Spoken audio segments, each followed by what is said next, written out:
ഇപ്പോൾ 6 മണി കഴിഞ്ഞു. ഫുട്ബോൾ കളി കണ്ടോട്ടെ എന്ന് കരുതി നാളെ അവധി കൊടുത്തിരിക്കുന്ന വിദ്യാഭ്യാസ സ്ഥാപനങ്ങൾക്ക് അവധി കൊടുത്തിരിക്കുന്ന ഏക സംസ്ഥാനം നമ്മുടെ കേരളമാണ്. ബാക്കി ആർക്കും തന്നെ യാതൊരു താല്പര്യമില്ല. നേരത്തെയൊക്കെ തെലങ്കാനയിലെ അവിടുത്തെ ചീഫ് മിനിസ്റ്റർ KCR ആയിരുന്ന സമയത്ത് അദ്ദേഹം ഇതുപോലെ സ്പോർട്സ് ഇവൻ്റ് ഒക്കെ വന്നു കഴിഞ്ഞാൽ കുട്ടികൾക്ക് അവധി കൊടുക്കുമായിരുന്നു. ഇപ്പോൾ നമ്മളുടെ VD സതീശൻ, അദ്ദേഹത്തിന് ഞാൻ ഒരു ലാൽ സലാം പറയുന്നു. കുട്ടികളോട് സ്നേഹമുള്ള ഒരു മുഖ്യമന്ത്രി നമുക്ക് കിട്ടിയിരിക്കുന്നു.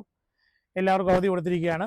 അപ്പോൾ കുട്ടികളൊക്കെ ആസ്വദിക്കട്ടെ, അധ്യാപകരും കൂടി ആസ്വദിക്കട്ടെ. എല്ലാവർക്കും ആശംസകൾ. ഫുട്ബോളിന് കൊടുക്കുന്ന ആ ഒരു പ്രാധാന്യം കേരളം കൊടുക്കുന്ന പോലെ ഇപ്പോൾ ബംഗാൾ പോലും കൊടുക്കുന്നില്ല, അല്ലെങ്കിൽ ഒരു സർക്കാരും കൊടുക്കുന്നില്ല. ഞാൻ മുമ്പേ പറഞ്ഞല്ലോ, 25 കോടി രൂപ മാത്രമാണ് ഫുട്ബോളിന് വേണ്ടി ചിലവാക്കുന്നത്. ഈ ഒരു ദിവസത്തിന് വേണ്ടിയിട്ട് ഒരവധി കുട്ടികൾക്ക് കൊടുത്തിരുന്നെങ്കിൽ നമ്മുടെ ഭാരത സർക്കാരെ എത്ര നന്നായിരുന്നു. കുറേക്കൂടെയൊക്കെ സ്പിരിറ്റ് വരില്ലായിരുന്നു, പിള്ളേർക്ക് കളിക്കണമെന്നൊരു തോന്നൽ വരില്ലായിരുന്നു. ഇതൊക്കെ മനസ്സിലാക്കാനായിട്ട് മുകളിലിരിക്കുന്നവർ